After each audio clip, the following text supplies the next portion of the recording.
Mukundwadi police ने गांजा बिक्री करने वाले एक आरोपी पर कार्रवाई की है। जानकारी के अनुसार झेंडा चौक इलाके में एक व्यक्ति के गांजा लेकर बिक्री के इरादे से आने की सूचना पुलिस को मिली थी। सूचना के आधार पर पुलिस ने जाल बिछाकर आरोपी को पकड़ा। उसकी बैग से गांजा बरामद किया गया। इसके बाद मुकुंदवाड़ी पुलिस स्टेशन में उसके खिलाफ मामला दर्ज किया गया है। यह जानकारी पुलिस उप निरीक्षक शिवाजी घोरपड़े ने दी।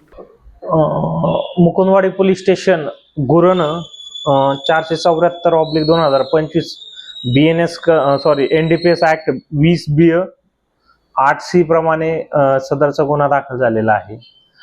सदर गुन्ह्याच्या कारवाई दरम्यान मुकुंदवाडी पोलीस स्टेशनच्या विशेष पथकाने 10 किलो 216 ग्रॅम वजनाचा गांजा हा जप्त केलेला आहे। सदर कारवाईबाबत मुकुंदवाडी पोलीस स्टेशनचे DBचे जे अंमलदार आहेत सागर शर्मा यांना गोपनीय बातमी मार्फतीने माहिती मिळाली की झेंडा चौक परिसरात जे मोकळे मैदान आहे त्या ठिकाणी एक इसम गांजा विक्री करता येणार आहे। सदरची जी माहिती आहे सदरची माहितीवरून सागर शर्मा यांनी वरिष्ठांनी माहिती दिली। वरिष्ठांनी सदर ठिकाणी छापा कारवाई करून कायदेशीर कार्यवाही करण्याबाबत त्यानुसार मुकुंदवाडी पोलीस स्टेशन येथे पंच, Mukundwadi police स्टेशनची team, forensic team या सगळ्यांनी मिळून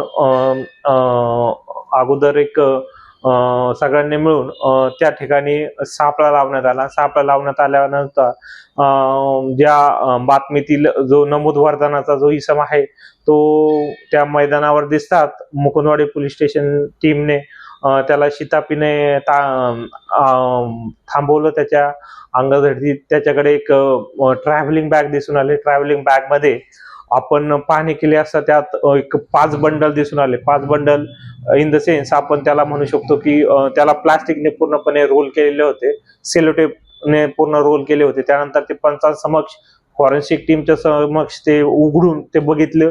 त्यानंतर फॉरेन्सिक टीमने सदरचा माल जे 5 बंडल होते त्यातल्या प्रत्येक बंडलाचा सॅम्पल प्रमाणे मोजणी केली आणि मोजणी केल्यानंतर ते गांजा असल्या दिसून आले। सोबतच तो वजन काटा होता, वजन काट्यावर त्याचं वजन केलं। एक 10 किलो 216 ग्रॅमचा सदरचा गांजा मिळून आलेला आहे। त्यानुसार आरोपीस मुकुंद ताब्यात घेऊन त्याच्या विरोधात गुन्हा दाखल करण्यात आलेला आहे। आरोपी किशोर गणेश सांगळे यास अटक देखील करण्यात आलेला आहे। तरी सदर गुन्ह्याचा तपास बघता सदरचा जो आरोपी आहे तो एक विद्यार्थी असल्याचे प्रथमदर्शनी दिसून येत आहे किंवा त्यांनी जी माहिती दिली त्यानुसार, आणि केवळ काही पैशांच्या लालसेपोटी किंवा काही शौक पाहण्यासाठी अशा प्रकारे जर कोणी अवैध धंदे करत असेल तर त्याला कायद्याने चपराकी बसणारच आहेत आणि त्याचं आता जे कायदेशीर कारवाई आहे त्याला तो सामोरे जात आहेत।